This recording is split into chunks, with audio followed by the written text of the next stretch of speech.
শহরের আলিশান অট্টালিকা না থাকলেও গ্রামের বুকে যাদের একটি ছোট শান্তির নীড় আছে তাদের সুখের সীমানা বাঁধভাঙা। প্রতিটা ঋতুতেই প্রত্যেকের মতো আমার গ্রামেও নতুন নতুন রূপে সেজে ওঠে। গ্রামে যে কি কি করলাম, স্পেশালি কি কি খেলাম, তার সমস্ত কিছু থাকছে আজকের ব্লগে। কোটি কোটি বছর কি হলো, আচ্ছা যাই হোক, hello, welcome to my another blog. ও প্রাণ পাখি মোর ওই রাজা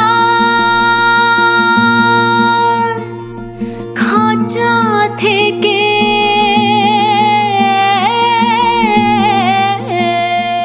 প্রায় 1 মাস পর পর আমার গ্রামে যাওয়া পড়ে। আগে যেতাম নিজের ইচ্ছায়, এখন বেশিরভাগ সময় যাই আপনাদের ওছিলায়। এই ভালোবাসার জন্য কৃতজ্ঞতা। খুব সকালেই খুলনা থেকে রওনা করেছিলাম।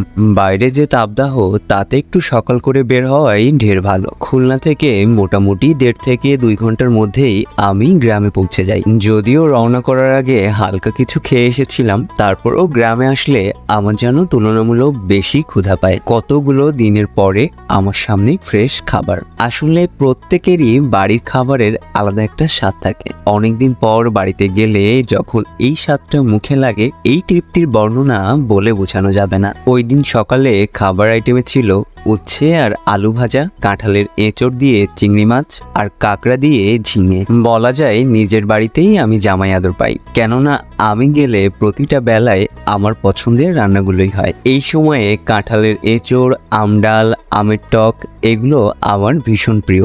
আর চিংড়ি বা কাঁকড়া দিয়ে কাঁঠালের এঁচড় রান্না করলে আহা, কোনো কথাই হবে না। চিংড়ি আর কাঁকড়া আমার ভীষণ প্রিয়। অনেকদিন ধরে এই কাঁকড়া খাওয়া হয় না, তাই আগে থেকেই ফোন করে একটু বলে রেখেছিলাম। তৃপ্তি নিয়ে পেট ভর্তি করে খাওয়ার পরে একদণ্ড দেরি করিনি তরমুজ খেতে যাওয়ার জন্য। এই সময়টাতে যেন আমাদের গ্রাম আরো বেশি সুন্দর হয়ে ওঠে। মাঠ ভর্তি ফসল, একটু পরিশ্রম হলেও কৃষকের মুখে হাসি। প্রচন্ড তাপকে তোয়াক্কা না করেও আমি তরমুজ খেতে বসে গিয়েছিলাম তরমুজ খাওয়ার লোভে। বলা যেতে পারে একটা মাস নিজেকে কন্ট্রোল করে রেখেছি বাড়িতে যেয়ে ফ্রিতে তরমুজ খাবো তাই। চারিদিকে কত সবুজ আর সবুজ। সমস্ত বাংলাদেশে ঘোরার প্রয়োজন হয় না। আমার এই নিজের গ্রামেই আমার মনে হয় এমন দেশটি কোথাও খুঁজে পাবে না কো তুমি। সকল দেশের রানী সেজে আমার জন্মভূমি। তবে সত্যি বলতে সাধারণ ক্রেতাকে চড়া দামে তরমুজ কিনতে হয় এবং কৃষকও তাদের পরিশ্রম অনুযায়ী ন্যায্য মূল্য পায় না, শুধুমাত্র এনাদের উভয়ের মাঝে মধ্যস্থকারীদের জন্য। ইচ্ছা ছিল জমিতে বসেই তরমুজ খাওয়ার, কিন্তু এই প্রচন্ড গরমের জন্য সেটা আর সম্ভব হয়নি। তাই তরমুজ নিয়ে বাড়িতে এসে তৈরি করে ফেললাম ঠান্ডা ঠান্ডা তরমুজের শরবত। কয়েক টুকরো বরফ, সামান্য একটু লেবু, বিট লবণ আর চিনি দিয়ে তৈরি হয়ে যায় এই সুস্বাদু তরমুজের শরবত। এটা মহব্বতের শরবত না হলেও গরমে স্বস্তি দিতে সব দিক দিয়েই সক্ষম। আমার গ্রাম বোধহয় ভুলে গেছে, বসন্ত চলে গেছে। তবে আমি কিন্তু বাড়িতে গেলে এদিকে ওদিকে উকি ঝুঁকি মারতে একদমই ভুল করি না। প্রচন্ড গরমের কারণে এবছর আমের ফসল খুবই খারাপ হবে, তবে ভাগ্যক্রমে আমাদের বাড়িতে কিছু কিছু গাছে বেশ কিছু আম আছে। বলা যেতে পারে আমার আমের সিজনটা মোটামুটি ভালোই যাবে। একটু টায়ার্ড থাকায় ওই দিন ঘুমিয়ে গিয়েছিলাম। তারপর সন্ধ্যা গড়িয়ে ঘুম থেকে উঠে খোলা বাতাসে নদীর পাশে, আমার বাড়ির একদম সামনেই নদী।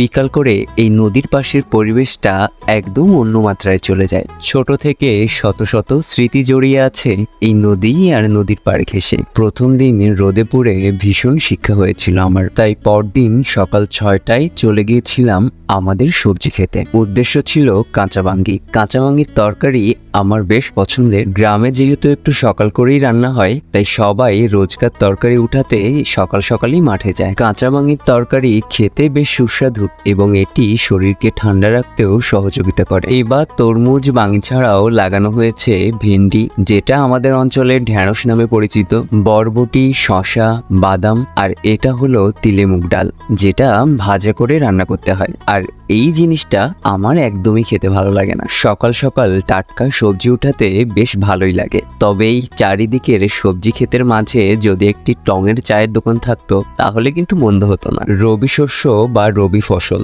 যেটাই বলি, প্রতিদিন সকালেই উঠাতে হয়, বিশেষ করে এই বরবটি, ঢেঁড়স, উস্তে। তাই বলা যেতে পারে সূর্যি মামা উকি দেওয়ার সাথে সাথেই গ্রামের মানুষের কর্মব্যস্ততা শুরু হয়ে যায়। माटी कोई चंदन सा माथे पे सजाए रे जुबा पे जो मोह माया কেউ দল বেঁধে সবজি উঠাচ্ছে, কেউ সেগুলো বাজারে নিয়ে যাচ্ছে, কেউ বা গরু ছাড়তে মাঠে এসেছে। এগুলো আমাকেই মুগ্ধ করার জন্য যথেষ্ট।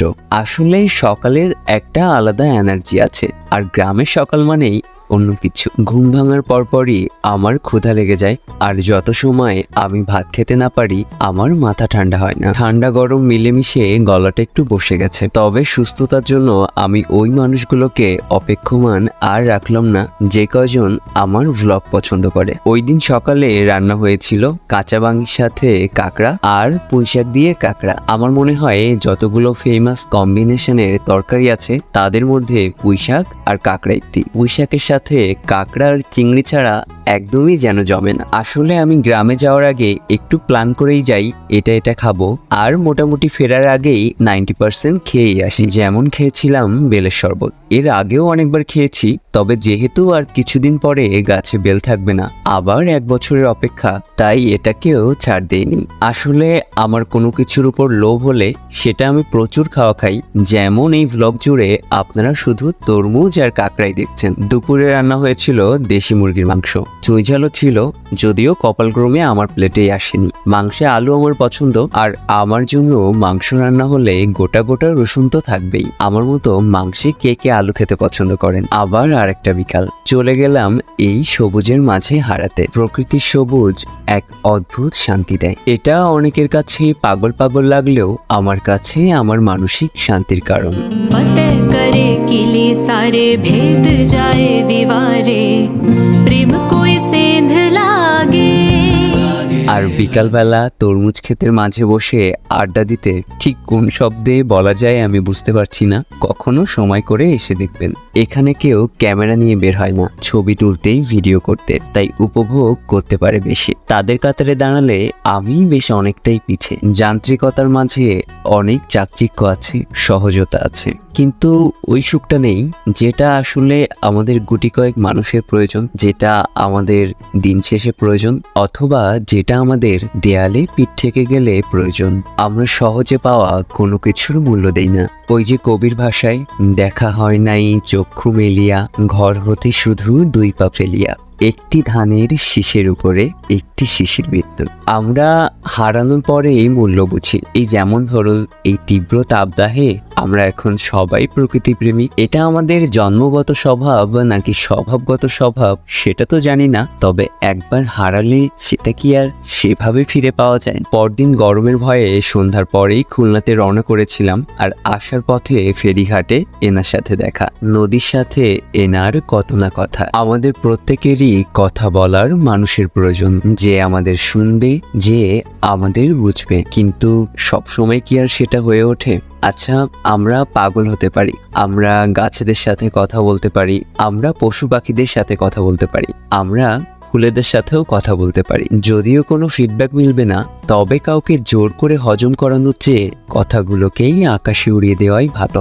অযথা কারো বিরক্তির কারণ হয়ে লাভ আছে? জীবন তো একটাই, বলুন, ভালো থাকতে হবে। ভালো থাকতে ভুলবেন না কিন্তু। দেখা হচ্ছে পরবর্তী ভ্লগে। আজকে এখানেই টাটা। দিশাহারা কেমন বোকা প্রাণ